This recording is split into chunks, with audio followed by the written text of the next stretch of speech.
ಕಾರ್ಯಚಟುವಟಿಕೆಗಳಂದರೆ ನಾನು ಮೊನ್ನೆ ಇವತ್ತು ಗುರುವಾರನೂ ಒಂದು ನಾಮಿನೇಷನ್ ಹಾಕಿದ್ದೀನಿ. ಇವತ್ತು ನಮ್ಮ ಸ್ನೇಹಿತರೆಲ್ಲನೂ ಅವತ್ತು ನಾನು ನಾಮಿನೇಷನ್ ಹಾಕೋಕ್ಕೆ ಎಲ್ಲರೂ ಕರೆಯೋಕ್ಕಾಗಲಿಲ್ಲ, ಅದೊಂದು ನನಗೆ ಇದಿತ್ತು. ಅದಕ್ಕೆ ಇವತ್ತೆಲ್ಲ ಸ್ನೇಹಿತರು ನಮ್ಮ ಸೀನಿಯರ್ ವಕೀಲರು ಎಲ್ಲ ಬಂದಿದ್ದಾರೆ. ಅದರಿಂದ ಇವತ್ತು ಕೊನೆಯದಾಗಿ ನಾಮಿನೇಷನ್ ಹಾಕಿದ್ದೀನಿ.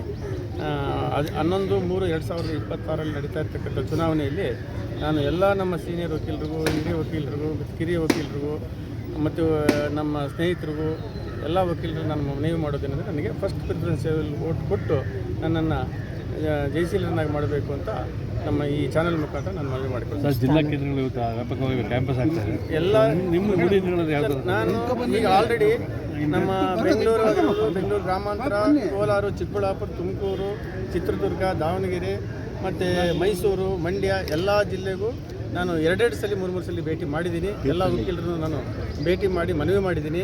ಅದೇ ರೀತಿಯಲ್ಲಿ ಇವತ್ತಿಂದ ನಾನು ಇನ್ನೂ ಸ್ವಲ್ಪ ಫಾಸ್ಟಾಗಿ, ಇನ್ನೂ ಸ್ವಲ್ಪ ಚುರುಕಾಗಿ ಮಾಡಬೇಕು ಮಾಡಿ ಎಲ್ಲ ವಕೀಲರು ನಾನು ಮನವಿ ಮಾಡ್ತೀನಿ ಅಂತೇಳಿ ನಮ್ಮ ಈ ಚಾನೆಲ್ ಮುಖಾಂತರ ಮುಂದ್ಗಡೆ ಏನು ಮಾಡ್ಬೋದು? ನಾನು ಚುನಾವಣೆಯಲ್ಲಿ ಗೆದ್ದು ನಾನು ಅಧಿಕಾರಕ್ಕೋಸ್ಕರ ನಾನು ಎಲೆಕ್ಷನ್ ಬಂದಿಲ್ಲ. ನಮ್ಮ ಸ್ನೇಹಿತರಿಗೆ ವಕೀಲರ ಸಮೂಹ ಏನಿದೆಯೋ, ವಕೀಲರ ಸಮೂಹಕ್ಕೆ ಏನಾದರೂ ಒಂದು ಮಾಡಬೇಕು. ಈಗ 8 ಲಕ್ಷ ಏನಿದೆಯೋ ನಮ್ಗೆ ಏನಕ್ಕೂ ಸಾಕಾಗ್ತಾ ಇಲ್ಲ ವೆಲ್ಫೇರ್ ಫಂಡು. ಫಸ್ಟ್ ನಾವು ಅದನ್ನು 25ರಿಂದ 30 ಲಕ್ಷ ಮಾಡಬೇಕು ಅನ್ನೋದು ನನ್ನ ಉದ್ದೇಶ. ಯಾಕೆಂದರೆ ಎಲ್ಲೋ ಯಾರಾದರೂ ಒಂದು ಆಕ್ಸಿಡೆಂಟ್ ಆದರೆ ಒಂದು 25-30 ಲಕ್ಷ ಸರ್ಕಾರ ಕೊಡ್ತಾರೆ. ಆದರೆ ನಮ್ಮ 8 ಲಕ್ಷ ತಗೊಂಡು ಏನು ಮಾಡೋದು ನಮ್ಮ ವಕೀಲರು ಹೇಳಿ? ಒಬ್ಬ ವಕೀಲರು ಸತ್ತರೆ 8 ಲಕ್ಷ ಕೊಡಲ್ಲ. ಆ 8 ಲಕ್ಷ ತೊಗೋಬೇಕಾದ್ರೆ ಎಷ್ಟು ಓಡಾಡಬೇಕಂದ್ರೆ ಇಲ್ಲಿ ದಿನ ಆ 8 ಲಕ್ಷಕ್ಕೆ 1 ವರ್ಷ ಏನಾದರೂ ವೆಲ್ಫೇರ್ ಇದು ಕಟ್ತಾರೆ, ಇದನ್ನು ಸಬ್ಸ್ಕ್ರಿಪ್ಷನು ಎವ್ರಿ ಇಯರು. ಅದು ಕಟ್ಟಲಿಲ್ಲ ಅಂದರೆ 50,000 ಕಟ್ ಮಾಡ್ತಾ ಇದ್ದಾರೆ. 2,000 ಕಟ್ಟಲಿಲ್ಲ ಅಂದರೆ 50,000 ಕಟ್ ಮಾಡ್ತಾರೆ.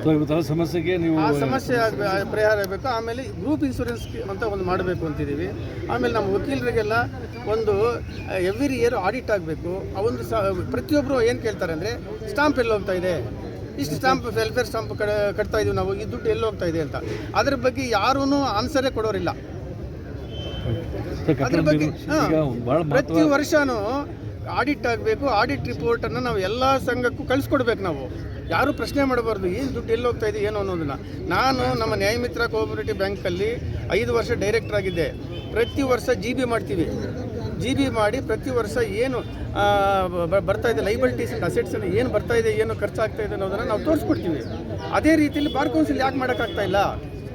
ಆಮೇಲೆ ಈ ವೆಲ್ಫೇರ್ ಸ್ಟಾಂಪನ್ನು ಆನ್ಲೈನಲ್ಲಿ ತೊಗೊಳ್ಳಿ, ಪೇಮೆಂಟಲ್ಲಿ ತೊಗೊಳ್ಳಿ. ಯಾಕೆ ಸ್ಟಾಂಪ್ ಟೈಪ್ ಮಾಡಿಸೋದ್ರಿಂದ, ಪ್ರಿಂಟ್ ಮಾಡಿಸೋದ್ರಿಂದ ಖರ್ಚು ಬೇರೆ ಬರ್ತಾ ಇದೆ.